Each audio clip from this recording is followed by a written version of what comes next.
I went through the PACT Act process because I wanted some answers about some health problems that I've been dealing with for years. I documented my exposure concerns, went through the VA examination, and completed all the testing that they recommended. And after all of that, I still don't have a clear answer that explains some of the health issues that I've been experiencing.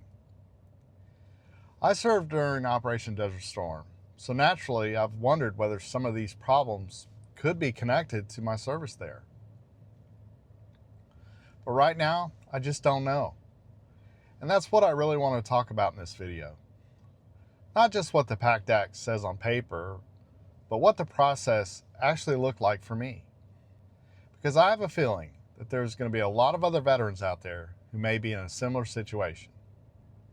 If you served during Operation Desert Storm like I did, you probably remember what the environment was like. The air was, well, let's just say, not exactly clean. There were burning oil wells and smoke and fuel and chemicals, and burning trash and human waste. And of course, there was sand everywhere. And there were probably a lot of other things that we didn't know much about at the time. But back then, we really weren't thinking about what all this might mean 20 or 30 years later. We had a job to do, and we were focused on the mission. Now, all these years later, I've started dealing with some health issues that kind of make me wonder.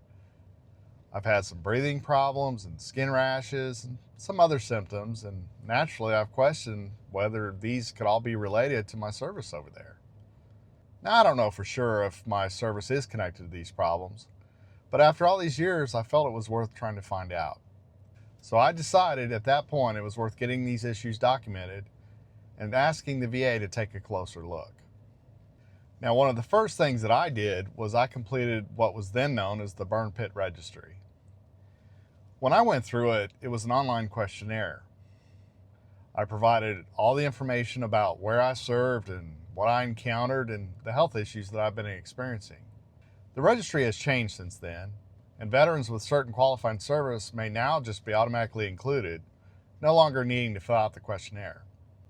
Now, at the time, I looked at this as the beginning of the PACT Act process, because it was fairly new at the time.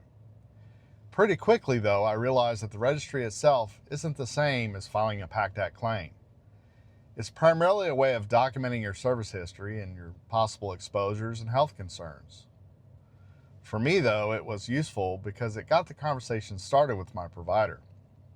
Now, after going through the registry process and talking with my primary care provider, I was then scheduled for what was known as the environmental health examination. Here, we talked about all my military service, where I'd been, and some of the things that I may have been exposed to, and of course, the health concerns that I had. From this, they recommended some additional testing based on the symptoms that I had reported. Now, I'll give the VA credit here. They actually listened to my concerns. They documented what I had told them. And they took steps to try and figure out, was there something medically significant going on with me? I was encouraged by that. I wasn't expecting just one appointment to suddenly explain every health problem that I've experienced over the last 30 years. But I did hope the process might start pointing me towards some real answers. You go through this process hoping someone is eventually going to say, okay, this is what's going on with you. Well, that hasn't happened for me, at least not yet. Now, I also don't consider this process to be a complete waste of time. I mean, let's face it, my concerns are documented now. My symptoms are in my medical records. And all that testing gave my doctors more information than they had before. You know, sometimes an inclusive result doesn't mean that there's nothing wrong. It simply means you just haven't found the answers yet. And that's pretty much where I am. Now, this process also helped me understand something about the PACT Act that I don't think I fully understood when I started. The PACT Act has created important presumptions for veterans who served in certain places and later developed certain medical conditions. And this can be extremely important. If you have a qualifying condition and qualifying service, the VA may presume that connection to your service instead of making you prove exactly what caused it. However, the PACT Act doesn't necessarily answer the medical questions for you. It doesn't automatically tell you why you're having a particular symptom or what diagnosis you have. That's the part I'm still working through. Also, there are some separate rules for some Gulf War vets out there who have chronic symptoms that doctors haven't been able to clearly identify or explain. I'm looking into that as well. I did sign up for the Desert Storm Registry. But I'm not going to turn this video into a discussion about regulations or other programs. The important thing I've learned is not having a neat diagnosis doesn't necessarily mean the process is over with. It may simply mean there are just more questions that you need to ask. Now, the strange thing about this video is that my story really doesn't have an ending yet. I'm still right in the middle of it. Again, I've documented my concerns and I've gone through all the exams and I've completed the testing that they recommended. And yet, here I am still trying to figure out exactly what some of these health problems mean. And because some of these issues could eventually become part of a disability claim, I did go ahead and file an intent to file. This will give me time to keep gathering information and better understand what I'm dealing with before I decide to move forward. Maybe I'll eventually get a diagnosis that makes everything much more clear.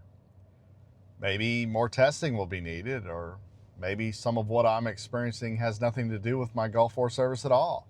I just don't know yet. The PACT Act opened a door for me to start asking these questions, but it didn't automatically provide all the answers that I need. So if there's one thing I would tell another veteran based on my experience so far with the PACT Act, it's not to ignore your health problems simply because a lot of time has passed since you served. If something's been bothering you, or you have symptoms that are affecting you, talk to your doctor. Get it documented. If you served in an area covered by the PACT Act, ask about the VA exposure screening and find out what resources are available for you.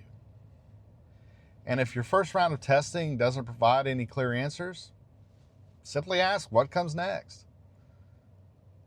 I'm not suggesting that every health problem that we develop later in life was caused by military service. And I certainly can't say that about my own situation. But if you were exposed to things that may have affected your health, I think it's worth asking questions and getting those concerns documented. So that's where I'm at in my own PACT Act experience. I started the process hoping to get some answers. I did get some information and I did get my things documented. But I still have a lot of questions. And maybe that's useful for other veterans to hear too. Not every PACT Act story ends with a diagnosis or disability rating. Sometimes you're just somewhere in the middle, trying to figure out what comes next.